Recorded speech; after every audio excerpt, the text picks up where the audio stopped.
त्रिपुरा रहस्य। अध्याय 7। सत्य को जानना आसान है, उसे जीना ही वास्तविक चुनौती है। अध्याय 6 के अंत में हेमचूड ने श्रद्धा के शिक्षण का अंतिम भाग प्राप्त किया। उसने समझ लिया कि श्रद्धा अंधा विश्वास नहीं है, बल्कि उस सत्य पर भरोसा करने की तत्परता है जिसकी उसने झलक पाई थी। उस पहचान के बीज को सींचना, उसे पूर्ण अनुभूति में विकसित होने देना। उसने समझ लिया कि केवल शुष्क तर्क वितर्क कहीं नहीं ले जाते। प्रयास आवश्यक है, और भगवान शुद्ध बुद्धि है, वह चेतना जिसमें सब कुछ प्रकट होता है। लेकिन उसके मन में अभी भी व्यावहारिक प्रश्न थे। वह कर्मशील व्यक्ति था, एक राजकुमार जिसने अपना जीवन कर्म में बिताया था। उसे केवल यह नहीं जानना था कि क्या मानना है, बल्कि यह भी कि क्या करना है। कोई इस निराकार बुद्धि की उपासना वास्तव में कैसे करे? कौन सी साधनाएं आत्मबोध तक ले जाती हैं? और कृपा, भाग्य और व्यक्तिगत प्रयास की क्या भूमिका है? अब अध्याय 7 में हेमालिखा इन प्रश्नों का उत्तर देती है। वह संपूर्ण मार्ग को प्रस्तुत करती है, श्रद्धा की पहली हलचल से लेकर आत्म साक्षात्कार की अंतिम अवस्था तक। वह उपासना के 3 प्रकारों, भक्ति की भूमिका और समर्पण की शक्ति को समझाती है। और वह एक रहस्य प्रकट करती है। सर्वोच्च कल्याण केवल प्रयास से नहीं, केवल कृपा से नहीं, बल्कि दोनों के मिलन से प्राप्त होता है। राजमहल। हेमालिखा के साथ हेमचूड की पिछली बातचीत के बाद कई दिन बीत चुके हैं। वह शिक्षाओं पर चिंतन करता रहा है, उन्हें आत्मसात करता रहा है। अब वह नए प्रश्नों के साथ उसके पास लौटता है। प्रिय, मैं तुम्हारी बातों पर विचार कर रहा था, श्रद्धा के बारे में, प्रयास के बारे में और भगवान को शुद्ध बुद्धि के रूप में समझने के बारे में। मुझे लगता है कि मैं इसे समझता हूं, लेकिन मुझे और जानना है। वास्तव में इसे कैसे किया जाए? कोई शुद्ध बुद्धि की उपासना कैसे करे? साधना कैसे करे? इसके चरण क्या हैं? तुमने समर्पण की बात की, तुमने भक्ति की बात की, तुमने कहा कि अंतिम विधि स्वयं का प्रेम पूर्वक समर्पण सबसे श्रेष्ठ है। लेकिन व्यवहार में इसका क्या अर्थ है? एक राजा, एक पति, एक संसार में उलझा हुआ मनुष्य, वह इसे कैसे साधे? यह एक सच्चे साधक का प्रश्न है। हेमचूड दर्शन से आगे बढ़ चुका है। वह अभ्यास चाहता है। वह एक ऐसा मार्ग चाहता है जिस पर वह चल सके। वह जानना चाहता है कि क्या करना है। हेमालिखा का उत्तर सटीक, व्यावहारिक और पूर्ण है। मेरे राजकुमार, ये बहुत अच्छे प्रश्न हैं। मार्ग अस्पष्ट नहीं है, यह स्पष्ट और सटीक है। मैं तुम्हें इसे स्पष्ट रूप से समझाती हूं। भगवान तक पहुंचने के 3 तरीके हैं। वे अलग अलग मार्ग नहीं हैं, बल्कि एक ही यात्रा के चरण हैं। पहला है कष्टों को दूर करने के लिए उपासना। मनुष्य दुखी होता है, वह पीड़ा में होता है, वह राहत के लिए प्रार्थना करता है। यह स्वाभाविक है, यह आरंभ है। संत भी यहीं से प्रारंभ करता है, हालांकि वह यहीं समाप्त नहीं करता। दूसरा है धन, शक्ति और सुख प्राप्त करने के लिए उपासना। मनुष्य कुछ चाहता है, वह उसके लिए प्रार्थना करता है, वह पूर्ति के बदले भक्ति अर्पित करता है। यह भी स्वाभाविक है। यह अगला चरण है। आत्मा समझने लगती है कि उसके बाहर भी कोई शक्ति है जो उसकी इच्छाओं को पूरा कर सकती है। तीसरा है स्वयं का प्रेम पूर्ण समर्पण। यह भिन्न है। यहाँ भक्त कुछ नहीं मांगता। वह दुख से मुक्ति नहीं चाहता, वह धन या शक्ति नहीं चाहता। वह केवल भगवान को चाहता है। वह भगवान से भगवान के लिए प्रेम करता है। वह समर्पण इसलिए करता है कि समर्पण ही सर्वोच्च कल्याण है। यह तीसरा मार्ग सबसे श्रेष्ठ है। यह सबसे सुनिश्चित है। यह सीधे लक्ष्य तक ले जाता है। यह अध्याय 7 की पहली शिक्षा है। उपासना विकसित होती है, यह भय से शुरू होती है, इच्छा के माध्यम से आगे बढ़ती है और प्रेम में पूर्ण होती है। पहले 2 चरण गलत नहीं हैं, वे स्वाभाविक हैं, वे आत्मा के परिपक्व होने का मार्ग हैं। लेकिन तीसरा चरण लक्ष्य है, वह उपासना जो केवल प्रियतम को चाहती है, वह भक्ति जो स्वयं ही अपना फल है। लेकिन इसका अभ्यास कैसे किया जाए? बिना चाह के प्रेम कैसे किया जाए? बिना किसी अपेक्षा के समर्पण कैसे किया जाए? यह श्रद्धा से प्रारंभ होता है, वह तुम्हारे पास अब है। यह अभ्यास से बढ़ता है और यह कृपा में खिलता है। मैं तुम्हें एक उदाहरण देती हूँ। व्यवहारिक जीवन में यदि कोई व्यक्ति संकट में किसी प्रमुख से सहायता मांगता है तो वह उसे राहत देता है, लेकिन यदि उस व्यक्ति ने उचित ध्यान और सेवा नहीं दी हो तो उसे पूर्ण सहायता नहीं मिलती।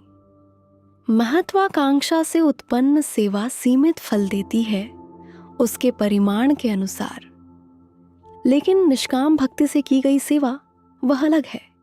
कोई मानव स्वामी निस्वार्थ कार्य को पहचानने में समय ले सकता है, लेकिन भगवान जो समस्त ब्रह्मांड के स्वामी हैं, जो हमारे हृदय में निवास करते हैं, सब कुछ जानते हैं।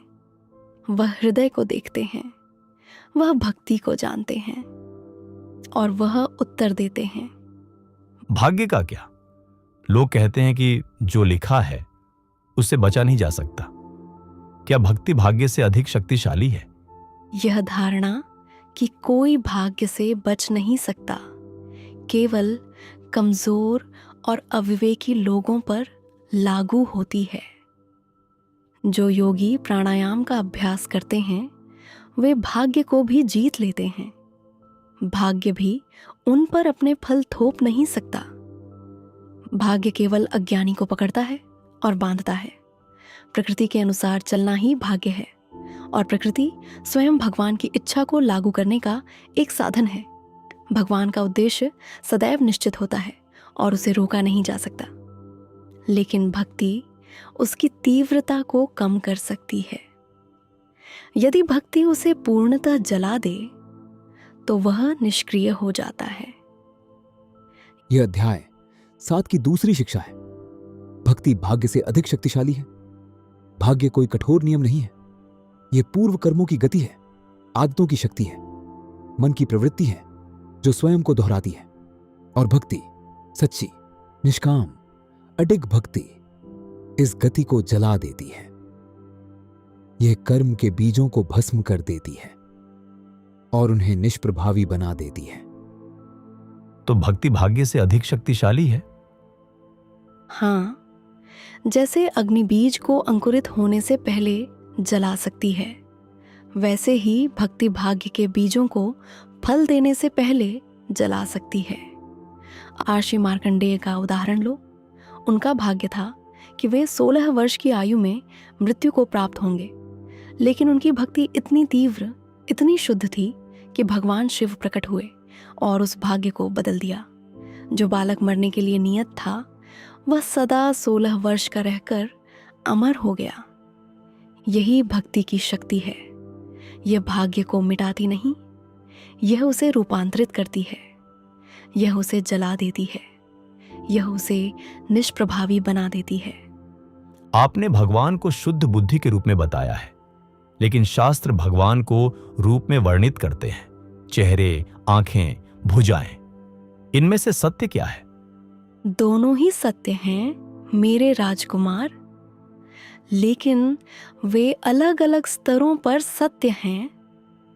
परम सत्य यह है कि भगवान शुद्ध बुद्धि हैं, पूर्ण चेतना है, वह जागरूकता जिसमें सब कुछ प्रकट होता है। यह निराकार है, अप्रकट है, परम है, लेकिन हर कोई इसे सीधे नहीं समझ सकता। जो मन रूपों, चित्रों और ठोस वस्तुओं का अभ्यस्त है, ऐसे मन को एक द्वार चाहिए, प्रवेश का एक बिंदु चाहिए। ऐसे मनों के लिए भगवान रूप में प्रकट होते हैं, और क्योंकि भगवान स्वयं करुणा है, वे वही रूप धारण करते हैं जिसे भक्त प्रेम कर सके। यह अध्याय 7 की तीसरी शिक्षा है। निराकार और साकार अलग नहीं है। परम सत्य निराकार है, लेकिन जो सीधे निराकार को नहीं समझ सकते, उनके लिए भगवान रूप में प्रकट होते हैं, और ये रूप भ्रम नहीं है। ये वही निराकार हैं जो प्रेम के लिए रूप धारण करते हैं। तो क्या ये रूप वास्तविक है? जब कोई विष्णु, शिव या देवी की उपासना करता है, क्या वह भ्रम की उपासना नहीं कर रहा? वह उसी एक की उपासना कर रहा है जो उस रूप में प्रकट हुआ है। रूप निराकार से अलग नहीं है। वह निराकार ही है जो प्रेम के लिए रूप धारण करता है। समुद्र का विचार करो। समुद्र का कोई आकार नहीं होता, लेकिन जब वह लहर के रूप में प्रकट होता है तो वह लहर समुद्र से अलग नहीं होती। वह वही समुद्र है जो क्षण भर के लिए रूप लेता है। उसी प्रकार भगवान निराकार समुद्र हैं। उपासना के रूप उस समुद्र की लहरें हैं। वे उनसे अलग नहीं हैं। वे वही हैं जो भक्त के लिए प्रकट हुए हैं। तो मुझे कैसे उपासना करनी चाहिए?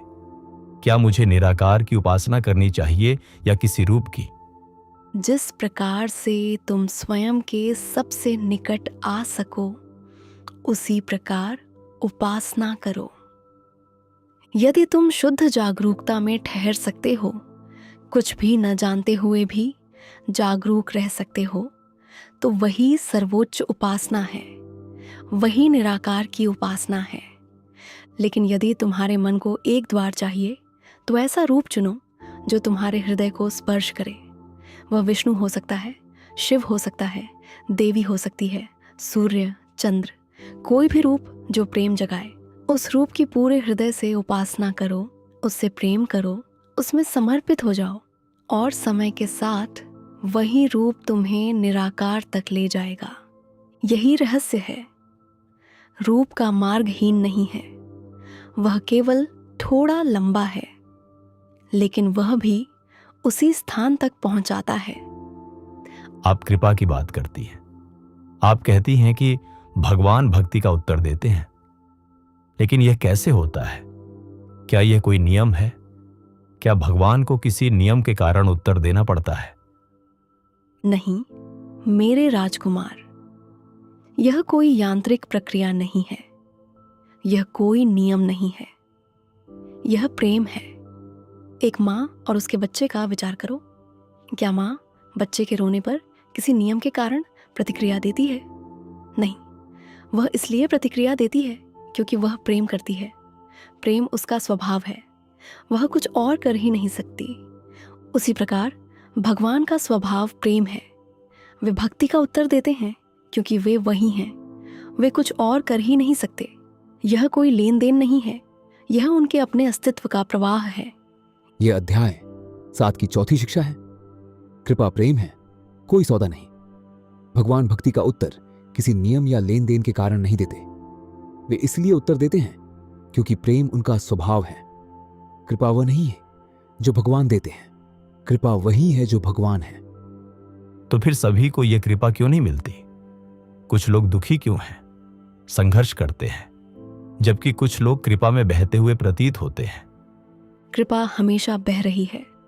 वह सूर्य के समान है, हमेशा चमकता हुआ।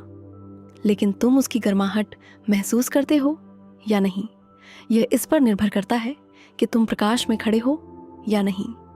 कुछ लोग अपनी इच्छाओं, अपने भय, अपने अहंकार की छाया में खड़े होते हैं। वे सूर्य के प्रकाश में ही होते हैं, लेकिन उसे महसूस नहीं करते क्योंकि उन्होंने स्वयं को ढंक लिया है। कृपा कुछ को चुनती नहीं और कुछ को अस्वीकार नहीं करती। कृपा हमेशा है। यह हम हैं जो चुनते हैं कि उसे ग्रहण करें या नहीं। उसे कैसे ग्रहण किया जाए? प्रकाश में कैसे आया जाए? भक्ति द्वारा, समर्पण द्वारा, भगवान की ओर मुड़कर, उनसे दूर नहीं। जब तुम भगवान की ओर मुड़ते हो, चाहे निराकार रूप में या साकार रूप में, तब तुम अपनी ही सच्ची प्रकृति की ओर मुड़ते हो। तुम आत्मा की ओर मुड़ते हो और उसी मुड़ने में कृपा बहती है। वह हमेशा बह रही थी, अब तुम उसकी धारा में हो। मुझे एक साधना बताइए, कुछ ऐसा जो मैं कर सकूं, कुछ ठोस। मैं तुम्हें 3 साधनाएं देती हूं। वे अलग अलग नहीं हैं, वे एक ही साधना है, अलग अलग दृष्टिकोण से देखी गई। पहली, श्रद्धा की साधना।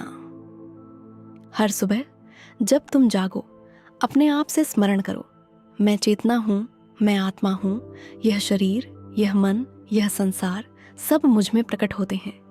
इस पहचान में ठहरो, घंटों के लिए नहीं, बस एक क्षण के लिए।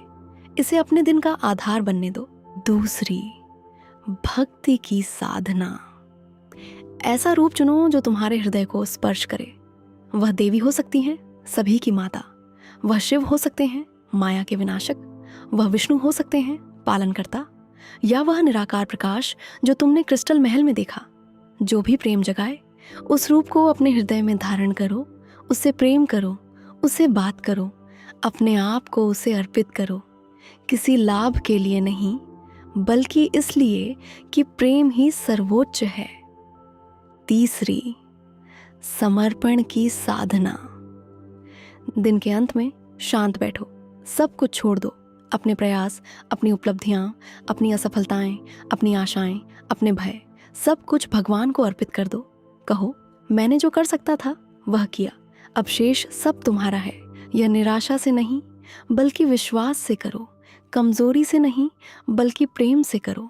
ये तीनों साधनाएं एक ही हैं। श्रद्धा द्वार खोलती है, भक्ति उस द्वार से चलती है, समर्पण उस सत्य में विश्राम करता है जो पाया गया है। यह अध्याय 7 की 5वीं शिक्षा है। साधना सरल है, श्रद्धा, भक्ति और समर्पण। जटिल अनुष्ठानों की आवश्यकता नहीं, कठोर तप की आवश्यकता नहीं, बस आत्मा की ओर मुड़ना, प्रियतम से प्रेम करना और बाकी सब छोड़ देना। और यदि मैं ये सब करूं, तब क्या होगा? जो बीज तुमने बोया है वह बढ़ेगा। जो झलकें तुम्हें मिली हैं वे स्थिर होने लगेंगी। पहचान के क्षण लंबे होते जाएंगे, भीतर की गांठें खुलने लगेंगी। और एक दिन तुम पाओगे कि तुम अब अभ्यास नहीं कर रहे हो, तुम उसी में स्थित हो।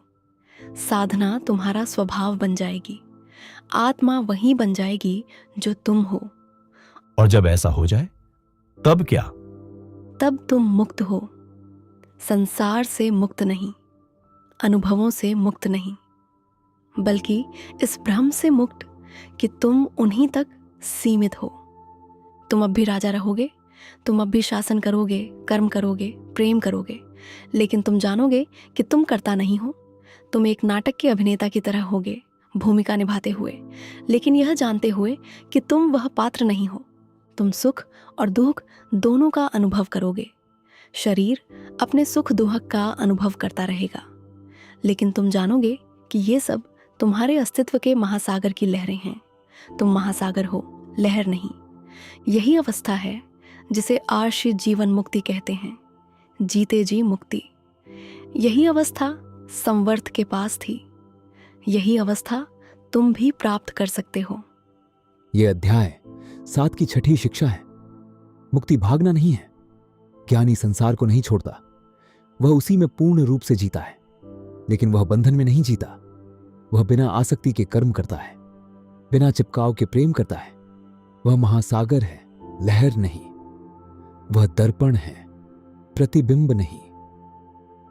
वह चेतना है जिसमें सब कुछ प्रकट होता है, लेकिन किसी से भी अछूता रहता है। एक और प्रश्न। आपने प्रयास की बात की, आपने कृपा की बात की। इनमें से अधिक महत्वपूर्ण क्या है? क्या मुझे संघर्ष करना चाहिए या केवल समर्पण करना चाहिए? दोनों मेरे राजकुमार, वे विरोधी नहीं हैं। वे एक ही सिक्के के दो पहलू हैं। कृपा के बिना प्रयास ऐसा है जैसे धारा के विपरीत तैरना। तुम संघर्ष करते हो, थक जाते हो, लेकिन सागर तक नहीं पहुंचते। प्रयास के बिना कृपा ऐसा है जैसे धारा में बहना, बिना दिशा के। तुम सागर तक पहुंच सकते हो, लेकिन भटक भी सकते हो, दलदल में भी जा सकते हो, उन स्थानों पर भी जहां तुम जाना नहीं चाहते। प्रयास और कृपा साथ हों, यही मार्ग है। तुम प्रयास करते हो, साधना करते हो, भगवान की ओर मुड़ते हो और कृपा तुम्हें मिलती है। वह तुम्हें संभालती है। वह कर देती है जो तुम स्वयं नहीं कर सकते। यह अध्याय 7 की 7वीं शिक्षा है। प्रयास और कृपा विरोधी नहीं है, वे सहयात्री हैं। प्रयास मुड़ना है, कृपा धारा है। प्रयास चढ़ना है, कृपा पर्वत है। प्रयास बीज बोना है, कृपा उसका बढ़ना है। एक व्यक्ति को पर्वत पर चढ़ने का विचार करो। उसे प्रयास करना होगा, उसे एक एक कदम आगे बढ़ाना होगा, लेकिन वह स्वयं को शिखर तक नहीं उठा सकता। पर्वत ही मार्ग देता है, पगडंडियां देता है, सांस लेने के लिए वायु देता है। उसका प्रयास और पर्वत की कृपा दोनों मिलकर उसे शिखर तक पहुंचाते हैं। उसी प्रकार तुम प्रयास करते हो, साधना करते हो, भीतर की ओर मुड़ते हो और आत्मा, तुम्हारा अपना वास्तविक स्वरूप, तुमसे मिलता है। वह तुम्हें उठा लेता है। वह करता है जो तुम नहीं कर सकते। अध्याय 7 की शिक्षा पूर्ण हुई। आइए संक्षेप में देखें कि हेमचूड ने क्या सीखा। 1. उपासना के 3 प्रकार हैं। कष्टों को दूर करने के लिए उपासना, धन और शक्ति प्राप्त करने के लिए उपासना, स्वयं का प्रेमपूर्ण समर्पण। 3. सबसे श्रेष्ठ और निश्चित है। यह केवल प्रियतम को चाहता है। यह प्रेम के लिए प्रेम है। 2. भक्ति भाग्य से अधिक शक्तिशाली है। भाग्य केवल अज्ञानी को बांधता है। भक्ति भाग्य के बीजों को अंकुरित होने से पहले ही जला देती है। आशी मार्कंडेय इसका प्रमाण है। भक्ति ने उनके भाग्य को बदल दिया। 3. भगवान शुद्ध बुद्धि हैं। सृष्टिकर्ता का कोई शरीर, कोई रूप, कोई बाहरी साधन नहीं है। वह स्वयं प्रकाशित चेतना है। वह दर्पण जिसमें सब कुछ प्रकट होता है। उपासना के रूप उसी अस्तित्व के महासागर की लहरें हैं। 4. उपासना निराकार भी हो सकती है और साकार भी। निराकार परम सत्य है। रूप उसी निराकार का प्रेम के लिए प्रकट होना है। दोनों मार्ग लक्ष्य तक ले जाते हैं। रूप का मार्ग केवल थोड़ा लंबा है। 5. कृपा सदैव प्रवाहित हो रही है। भगवान का स्वभाव प्रेम है। वे भक्ति का उत्तर इसीलिए देते हैं क्योंकि वे ऐसा किए बिना रह नहीं सकते। कृपा सूर्य की तरह है, हमेशा चमकती हुई। हम उसे महसूस करते हैं या नहीं, यह इस पर निर्भर करता है कि हम प्रकाश में आते हैं या नहीं। हम कृपा को भगवान की ओर मुड़कर भक्ति और समर्पण से प्राप्त करते हैं। 6. साधना सरल है। श्रद्धा, यह पहचानना कि तुम चेतना हो। भक्ति, भगवान से प्रेम करना, किसी भी रूप में जो प्रेम जगाए। समर्पण, सब कुछ अर्पित कर देना। प्रयास, असफलताएं, आशाएं, भय, विश्वास के साथ। ये तीनों एक ही हैं। श्रद्धा द्वार खोलती है, भक्ति उस द्वार से चलती है, समर्पण उस सत्य में विश्राम करता है जो पाया गया है। 7. प्रयास और कृपा साथ मिलकर कार्य करते हैं। कृपा के बिना प्रयास थका देता है, प्रयास के बिना कृपा भटका सकती है। दोनों मिलकर तुम्हें मुक्ति तक ले जाते हैं। तुम प्रयास करते हो, तुम मुड़ते हो और कृपा तुम्हें मिलती है। वह कर देती है जो तुम नहीं कर सकते। अध्याय 7 के परिशिष्ट में इन शिक्षाओं का दार्शनिक समर्थन प्रस्तुत किया गया है। यह उस नास्तिक दृष्टिकोण का खंडन करता है जो कहता है कि संसार बिना किसी कर्ता के केवल प्रकृति से स्वतः उत्पन्न हुआ है। यह सांख्य मत का भी खंडन करता है जो मानता है कि जगत एक जड़ अचेतन मूल प्रकृति से उत्पन्न होता है, और यह तर्क तथा शास्त्रों के आधार पर स्थापित करता है कि इस ब्रह्मांड का एक बुद्धिमान कर्ता अवश्य है। बुद्धिमान कर्ता के पक्ष में तर्क, यह संसार एक प्रभाव, कार्य है। प्रत्येक प्रभाव का एक कारण होता है। एक घड़ा कुम्हार के बिना नहीं बनता, एक वस्त्र बुनकर के बिना नहीं बनता। यह ब्रह्मांड जो सभी प्रभावों में सबसे महान है, अनंत बुद्धि और शक्ति वाले कर्ता की अपेक्षा करता है। यह कर्ता किसी साधारण कारीगर की तरह नहीं है। उसे किसी उपकरण या सामग्री की आवश्यकता नहीं होती। वह अपनी ही शक्ति से, अपनी ही इच्छा से सृष्टि करता है। यह संसार उसकी चेतना के कैनवास पर बनी एक चित्र के समान है। उससे अलग नहीं, फिर भी रूप में भिन्न दिखाई देता है। इस कर्ता का स्वरूप, यह कर्ता शुद्ध बुद्धि है, परम चेतना है। उसका कोई शरीर नहीं, कोई रूप नहीं, कोई बाहरी साधन नहीं। वह स्वयं में पूर्ण है, स्वयं में स्थित है। उसे अपने बाहर किसी वस्तु की आवश्यकता नहीं है। शास्त्र उसे विभिन्न रूपों में वर्णित करते हैं, कभी विष्णु के रूप में, कभी शिव के रूप में, कभी देवी के रूप में। यह वर्णन विरोधाभास नहीं है। ये एक ही घर के अलग अलग द्वार हैं। वह एक ही अनेक रूपों में प्रकट होता है उन भक्तों के लिए जो विभिन्न मार्गों से उसकी ओर आते हैं। भगवान के प्रति समर्पण, क्योंकि भगवान ही सृष्टि करता है, पालन करता है, संहार करता है और एकमात्र आश्रय है। इसीलिए उनका समर्पण ही सर्वोच्च मार्ग है। यह समर्पण भय से नहीं, प्रेम से होना चाहिए। कुछ पाने के लिए नहीं, बल्कि इसीलिए कि समर्पण स्वयं ही सर्वोच्च कल्याण है। जिस पर भगवान प्रसन्न होते हैं वह परम ज्ञान से संपन्न हो जाता है। उसी ज्ञान के द्वारा वह माया के सागर को पार कर स्वतंत्रता के तट पर पहुंचता है।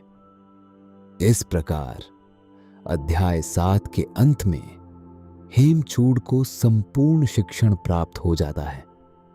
वह उपासना के 3 प्रकारों को समझता है, भगवान के स्वरूप को समझता है, कृपा की भूमिका को समझता है और उस साधना को जानता है जो मुक्ति तक ले जाती है। उसके पास अब मानचित्र है, उसके पास विधि है, उसके पास श्रद्धा है। अब उसे चलना है। कुछ क्षण शांत बैठकर विचार करो। तुम मार्ग पर कहां हो? क्या तुम कष्टों को दूर करने के लिए उपासना कर रहे हो? यह स्वाभाविक है, यह आरंभ है। क्या तुम कुछ प्राप्त करने के लिए उपासना कर रहे हो? यह भी स्वाभाविक है, यह अगला चरण है। या क्या तुमने प्रेम के लिए प्रेम करना शुरू कर दिया है?